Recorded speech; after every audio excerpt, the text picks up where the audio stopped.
Yeah, the radio may need to be adjusted. All I have to use, so I'll have to just work with it until I can get a service bundle on it and take a look at it. Maybe the internal adjustment for Yeah, well, the 690, I've never heard one that made good AM. You know, it's the audio is very, very restricted. It's in the audio circuitry. Well, that's all I have to do. Live with it. Not much I can really do about it. Well, I worked over a 430. You can get into those things and through whole components, and I fattened up a lot of coupling capacitors and made a few tweaks here and there, and it actually can make halfway decent AM. There's a number of people using 440s that they've gotten into and made a few changes and have had real good results.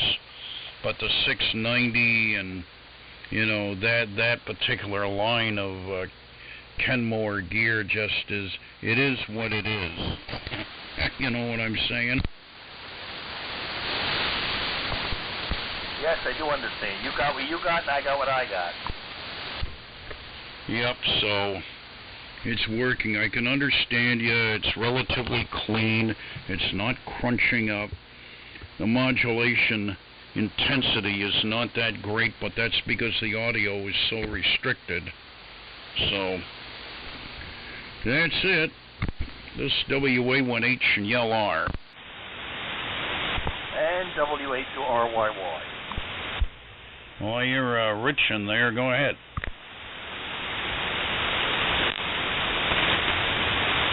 WA2RYY from WA1H and YLR. Go ahead. I guess he's not hearing me.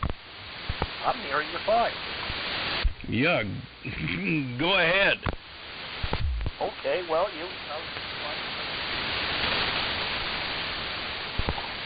I think this thing's cutting out, so I'm going to switch back to the hand.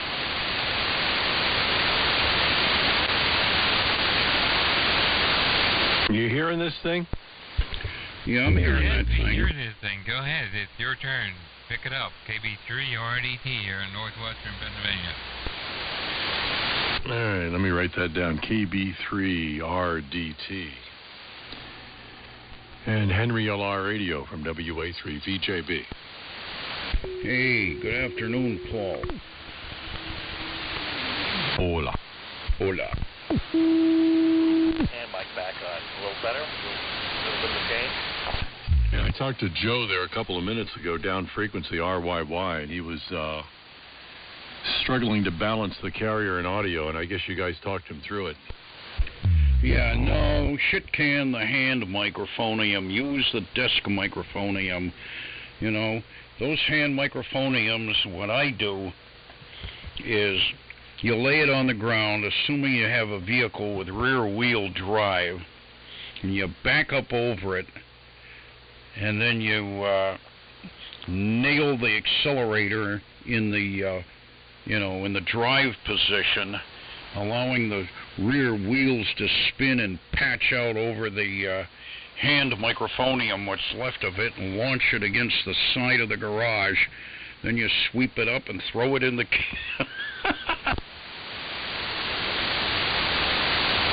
that your Paul? Oh, what's that? Yeah, I'd leave it alone, Rich. Yeah, it's as good as it's going to get. Use it, and then move on. I think RYY is Joe there, Timmy. Oh, Joe. Yeah. Joe is RYY. I don't know where I got Rich from anyway. Yeah, I thought you were going crazy. That happens, Paul, as you age. Oh, okay. You got more to life to look forward to.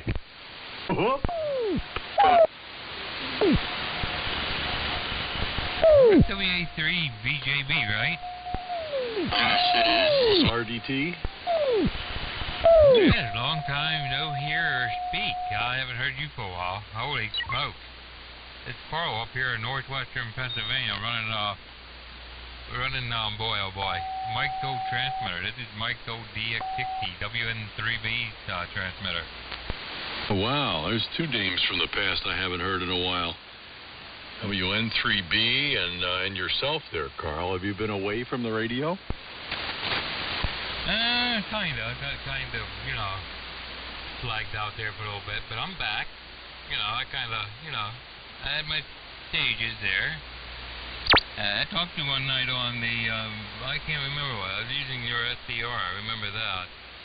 And you said, you should be on the radio, and I said, I was too tired, which I was, but, I'm back and I'm bad, I guess, but, anyway, yeah, I don't know what, I haven't talked to Mike for. I emailed him a couple of times about the amplifier I'm using here. And I finally figured it out. Must be the way I had the amplifier sitting. I don't know why, but it's working now. Yeah, I'm running the DX60 into a TL922. Running about 110 watts of carrier. Hey, you're doing good here at Annapolis.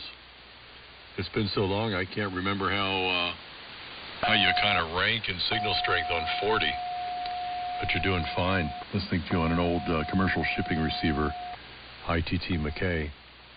And I can't see the S meter, but Timmy's the channel master right now, and I would guess that sounds like about 20 over, so you're not far behind him. 15, maybe 10 over 9. And then Joe RYY is up and down into the noise level, which is about S9 here. When he peaks up at a little over S9, I hear him just fine, but then it's back down the roller coaster. That's the way it's been all afternoon. Yeah, didn't I work you down on 86? Yes, you did. Okay, I only had a fracture of your call letters there, Joe. Well, I think Timmy's advice is probably good, that you shouldn't count on this rig for quality AM, but at least you're on the air with it, and for that I'll tip my hat and roll out the red carpet. Go ahead. Well, I may have other problems with it here, too. As I said, I'm running an antenna tuner, and this thing does wacky stuff to some of the other electronics that are next to this thing, so I may have a lot of RF coming back down the coax that the radio stuff doesn't like. I mean, the tuner's tuning it out, but it's still, I think the coax is hot with RF. No, they've sorted out your levels quite a bit. I think the main problem to my ears was sorting out where to hit the AGC, which is not at all. And now it's cleaned up and satisfactory. So make a little Sharpie mark there on your front panel, and you'll be set to go. Yeah, just leave it be and just use it for what it's worth, and don't worry about it. Good afternoon, WD2AFJ. Hey, Ray. Hey, Ray. How you doing? Hello, hello.